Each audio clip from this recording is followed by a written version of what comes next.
Hello everybody, Blue Dooley, and in this video we're going to change out the winch controller in the wife's crawler and narrow some tires for the snowplow. It's going to be a little on the short video because some other things I wanted to get done today just didn't happen, but let's jump into changing that winch controller. We're working right now on the wife's HPI Adventure, and it has an RC four-wheel drive winch on it. And I was using their little key fob wireless winch controller.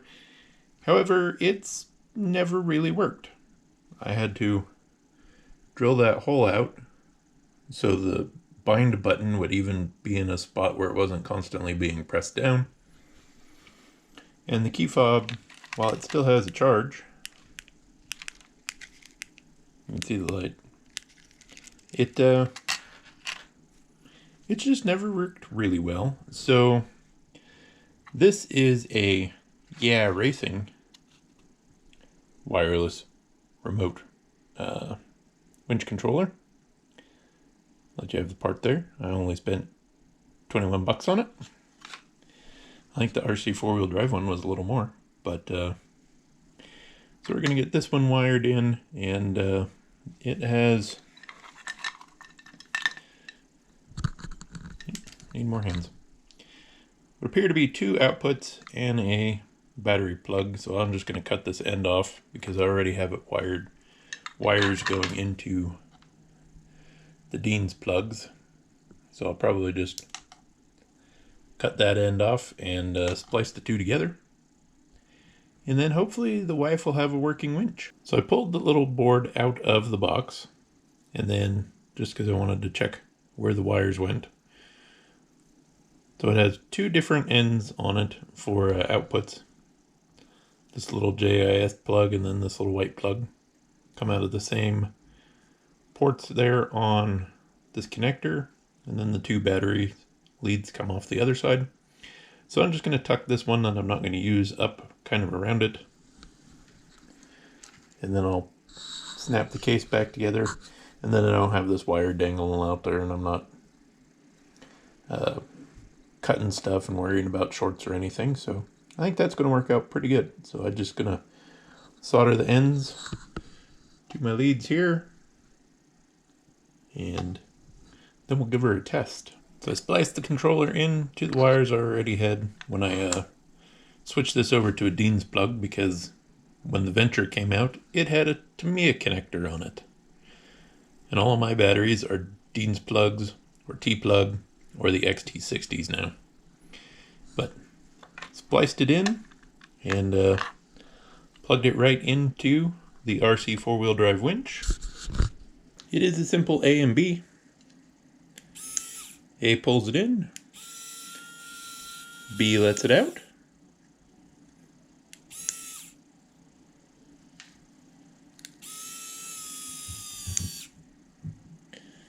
And there we go.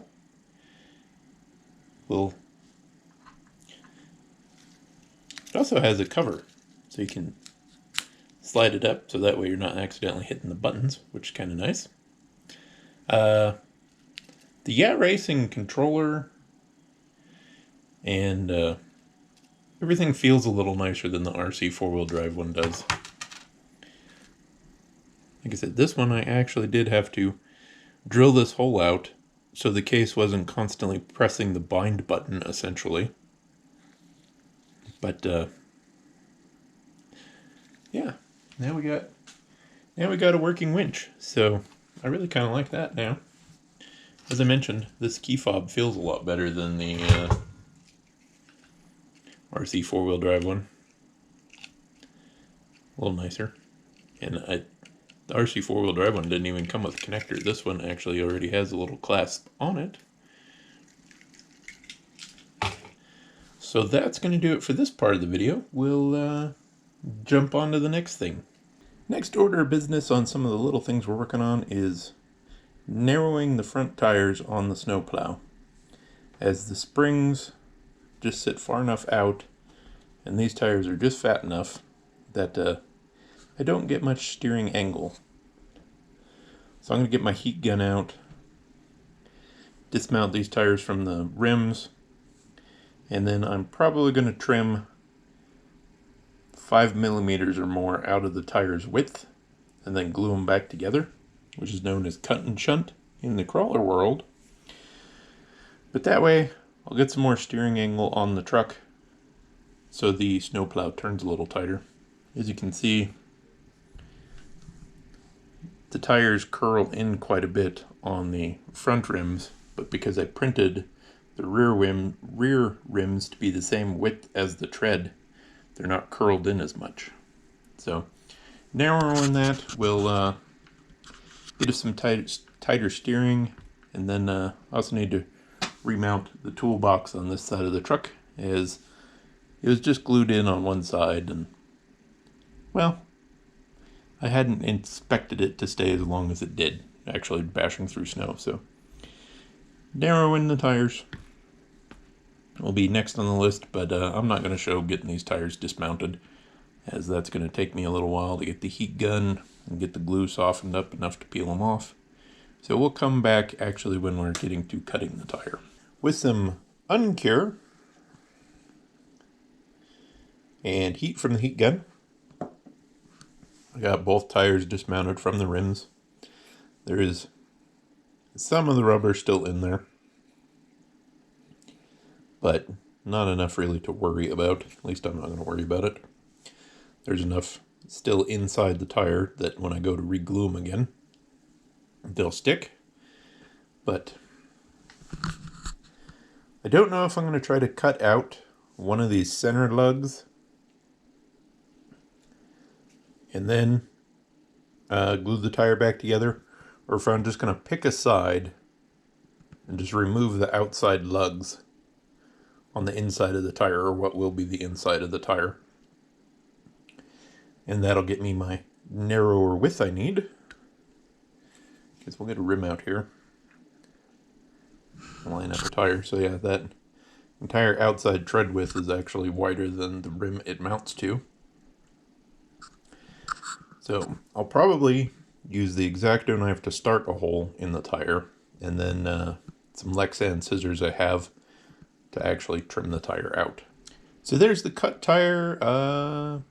Not exactly a great cut by any means, but you can see how much narrower it is compared to the one on the left. And people recommended this carbon and rubber toughened IC2000CA. Cures in 20 to 45 seconds, and on the back it says full strength in 3 hours.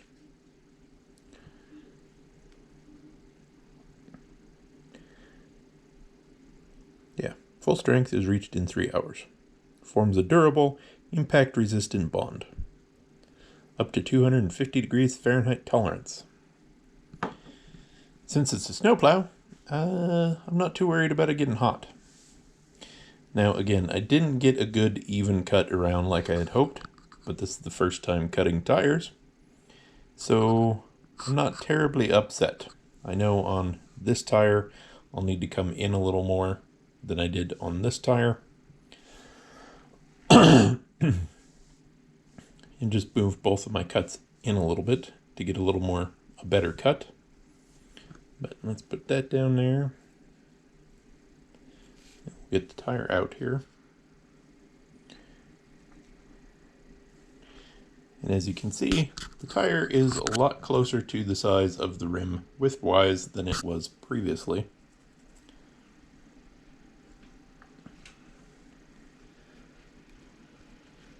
Oops.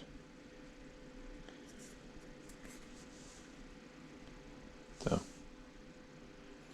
there's a comparison for that. Like I said, it's not going to be super pretty, but it should get me some more steering angle so the truck will turn tighter, which is my main goal.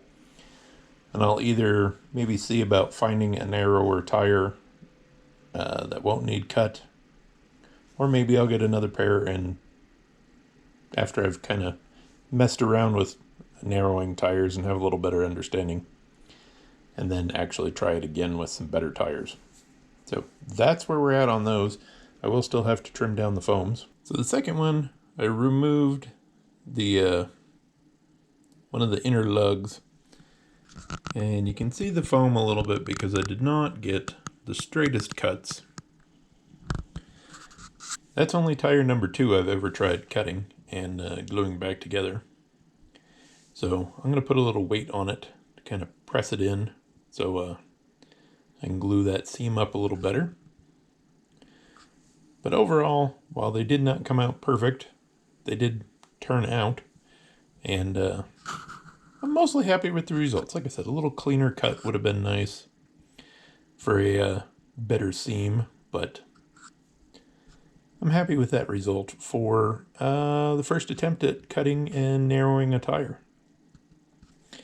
I think if I couldn't find my body scissors, so I actually used regular scissors to trim the foam and the tire. A better set of scissors probably would have helped a lot in this process, but the tire is significantly narrower, and that was what the result I wanted to do. This video is going to be kind of short because, well, some other things I wanted to do just didn't happen today. But as always, click like and subscribe, and we'll catch you in the next video.